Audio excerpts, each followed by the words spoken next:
Dumaong sa Manila South Harbor ang Italian Navy training ship na Amerigo Vespucci bilang bahagi ng global tour ng barkong tinagurian bilang World's Most Beautiful Ship.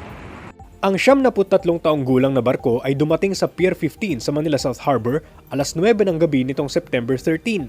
Lula ng higit 200 at 60 nitong mga opisyales at kadete. Kinaumagahan, malugod na pagsalubong ang bumungad sa mga crew ng barko mula sa Philippine Navy na dinaluhan din ni Italian Ambassador to the Philippines Davide Giglio. Binuksan sa publiko ang barko nitong September 15 hanggang September 17 kung saan nagkaroon ng pagkakataon ang mga bibisita rito na umakyat sa deck ng barko at masilayan ang ganda nito.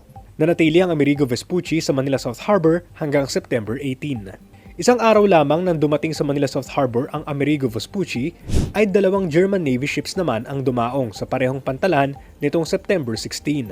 Mag-aalas 10 ng umaga nang dumaong ang Baden-Württemberg F222 at ang Frankfurt AM Main A2412 sa Pier 15. Ang pagbisita ng mga barkong ito ay parte ng kanilang Indo-Pacific deployment ngayong taon.